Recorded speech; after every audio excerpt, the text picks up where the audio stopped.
નમસ્કાર દર્શક મિત્રો, સ્વાગત છે આપનું ઓનલાઈન ગુજરાત ન્યૂઝમાં. હું છું રિપોર્ટર કૌશિક. આજરોજ મહેસાણા જિલ્લાના કડી તાલુકાના મેડા અદ્રજ ગામ ખાતે સંત શ્રી રોહિદાસ વિદ્યાર્થી આશ્રમનું ભવ્યાતિ ભવ્ય લોકાર્પણ કરવામાં આવ્યું હતું. આપણી સાથે સંસ્થાના પ્રમુખ શ્રી અને પૂર્વ ધારાસભ્ય શ્રી રમેશભાઈ ચાવડા સાહેબ હાજર છે. તે આપણને સંપૂર્ણ વિગત આ કાર્યક્રમ છે. Thank you. નમસ્કાર સાહેબ, શું નામ છે આપનું? મારું નામ રમેશભાઈ મગનભાઈ ચાવડા છે. રમેશભાઈ, આજે કઈ સંસ્થા દ્વારા અહીંયા શું કાર્યક્રમનું આયોજન રાખવામાં આવ્યું? અહીંયા અમારી ખાખરિયા વિસ્તારની આ છાત્રાલયનું છે. ખાખરિયા પછાત વર્ગ ઉત્તેજક કેળવણી મંડળ સંચાલિત સંત રોહિદાસ વિદ્યાર્થી આશ્રમ તરફથી આ કાર્યક્રમ રાખવામાં આવેલ છે. અહીંયા શું નિર્માણ કરવામાં આવ્યું છે અને કેવી રીતે પ્રેરણા મળી સાહેબ આ આયોજન કરવા? આ જે સંસ્થા છે એ સંસ્થા 1961માં અમારા વડવાઓ તરફથી આનું ઊભું કરવામાં આવેલું. અને એ વખતે ત્યારે બહુ સમાજમાં ગરીબ લોકો હતા અને અહીંયા થેલામાં અનાજ ને બધું ઉઘરાઈને આ સંસ્થાને અમારા વડવાઓએ ઊભું કરેલું અને તે અત્યાર સુધી ચાલ્યું. હું અહીંયા 2005માં હું અહીંયા પ્રમુખ તરીકે અહીંયા મારી ગોળના લોકોએ મારી વરણી કરી. ત્યારે સંસ્થાનો વહીવટ બીજા વ્યક્તિ ચેવડે હતો, બીજા પ્રમુખ હતા. 2010માં મેં સને અહીંયા ચેરિટીમાં ફાઇટ આપીને અમે અહીંયા આનો વહીવટ અમે 2010માં લીધો, 2009ના છેલ્લા ટાઈમમાં. ને પછી અમે જ્યારે આવ્યા ત્યારે આ સંસ્થામાં કોઈ પણ જાતનું કંઈ બેલેન્સ હતું નહીં, કે બહુ સંસ્થાની હાલત બહુ સારી હતી નહીં. ને પછી અમે અહીંયા આવ્યા પછી લગભગ 1914-15માં આ છંત્રાના ગાબડા ધાબા જે હતું, ધાબું ભરેલું હોય એ ધાબાના ગાબડાને એવું બધું પડતું હતું અને કોઈ બાળકને વાગે નહીં, કે કોઈને નુકસાન ના થાય એ આશયથી અમે આ સંસ્થાનો ડ્રોપ લીધેલો.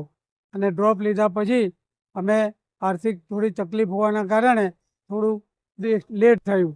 અત્યારે અમે લગભગ 35 થી 40 લાખની વચ્ચે આ સંસ્થામાં ખર્ચ કર્યો છે અને આ સંસ્થાને ફરી પાછું રિનોવેશન કરીને આ સંસ્થાને એક મુકામ ઉપર લઈને અમે આવ્યા છીએ. કેટલા રૂમો વિદ્યાર્થીઓને કેવી રીતે ઉપયોગી નીવડશે?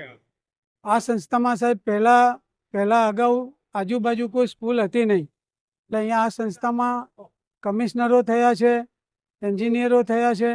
આ સંસ્થાએ આ ખાખરિયા 27ના ખૂબ મોટા પ્રમાણમાં સમાજના લોકોને અહીંયા શિક્ષિત કરીને એમને નોકરીમાં લગાડવા માટેનું આ સંસ્થામાં કામ પહેલાં થયેલું છે. અત્યારે અમે આ સંસ્થામાં વ્યવસ્થિત રીતે આ ચલાવવાના છીએ અત્યારે.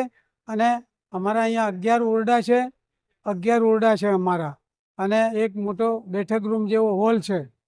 એટલે એ અહીંયા અમે એનું પેલામાં છે. મારો વિચાર અહીંયા એવો છે કે અમારી પાછળ અમારે અહીંયા અઢી વીઘા જમીન છે આ સંસ્થાના પેલામાં, એટલે 2.5 વીઘા સંકુલમાં આવેલું છે આ. એટલે મારું ભવિષ્યમાં અહીંયા બીજા બધા દાખલા તરીકે IAS IPS અને આ લોકોની ટ્રેનિંગ સેન્ટરો મને અહીં ઊભા કરવાની ઈચ્છા છે. અહીંયા ITIનું અને એનું મારે વિચાર છે કે અહીંયા ITI કરીએ તો જે લોકો ઓછું ભણેલા હોય એવા લોકોને પણ અહીંયા ફાયદો કરી શકીએ અને લોકો પણ અહીંયાથી ધંધા રોજગારમાં કંઈ ફાયદો કરી શકે એવી પણ મારી ઈચ્છા છે. અમારું મંડળ અહીંયા જે છે એ ખૂબ જ વ્યવસ્થિત છે અને આ મંડળ અમારું એટલું શક્તિશાળી છે કે કંઈ વાદ કે વિવાદ કે કશું કંઈ છે નહીં, અને અમે આને એક વ્યવસ્થિત એક સારા મુકામ તરફ લઈ જવાના છીએ. આજે આખો દિવસ અહીંયા શું શું કાર્યક્રમો યોજાય? અમે અહીંયા આખા સમાજમાંથી માત્ર અમે અહીં અનુસૂચિત જાતિના લોકોને આમંત્રિત કર્યા છે અને અહીંયા અધિકારીઓ અને આ બધા અમારા પેલામાં છે. અહીંયા ડેપ્યુટી કલેક્ટરો છે, સચિવો છે, અહીંયા કમિશનરો છે. આજની જે સભા છે એમાં ખૂબ મોટા પ્રમાણમાં અધિકારીઓ જ છે અને પ્રતિષ્ઠિત વ્યક્તિઓ છે. અમારે પૂનમભાઈ મકવાણા છે, અમારા પૂનમભાઈ મકવાણા જે છે એ અહીંયા એજ્યુકેશનનું ખૂબ મોટું હબ છે એમને, અને આખા ગુજરાતને એ અનુસૂચિત જાતિના લોકોને ભણવા માટેની એક વ્યવસ્થિત પૂરી પાડે છે. એટલે અહીંયા એ પણ અત્યારે અહીંયા છે. હું એમને અહીંયા એટલા માટે બોલાયા છે કે અહીંયા આવે તો એ મને અહીંયા આ સંસ્થામાં શું કરી શકાય, આનું ડેવલપિંગ કેવી રીતે થાય એના કારણે મેં પૂનમભાઈ પરમારને પણ અહીંયા બોલાયા છે અને આ સંસ્થાને અમારે એક ચોક્કસ મુકામ ઉપર અમે લઈ જવાના. કાર્યક્રમ થકી સમાજને શું મેસેજ આપવો છે? સાહેબ, આ કાર્યક્રમ થકી અમે સમાજને એ મેસેજ આપવા જઈએ છીએ કે આજે સમાજની હાલત, સમાજ આજે બી બહુ જ અનટચેબિલિટી, રાજકીય કિન્નાખોરી અને આ બધું ખૂબ જ પ્રમાણમાં છે. એટલે સમાજ સંગઠિત થાય. અમે અહીંયા જે આજે છે તે અમારું આ ખાખરિયા 27 ગોળ તરફથી આ બોલાવ્યું છે. અમે અહીંયા 282 પરગણાના જે અમારા બીજા 4 ગોળ છે, અમારે 60 ગોળ છે, અમારે ઉગમણાની 27નો ગોળ છે, અમારી 42નો ગોળ છે.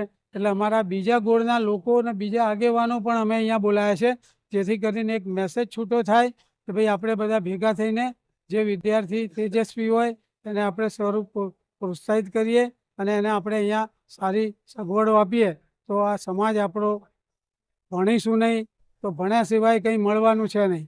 આપણી પાસે બીજી કંઈ મૂડી છે નહીં. જે બાળકો છે એ જ આપણી મૂડી છે. એટલે આપણા જે આ બાળકો છે એમના, છોકરી હોય છોકરો હોય, તો એના ભવિષ્ય માટેની ચિંતા કરીને આપણે એમને એક મુકામ સુધી પહોંચાડવા માટેની આ આખી યોજના અહીંયા લઈને અમે બેઠા છીએ. અને જે મહાનુભાવો આવવાના છે એ પણ આ જ વિષયમાં બધા આપણા જે આગેવાનો બેઠા છે એમને આ જ્ઞાન આપશે.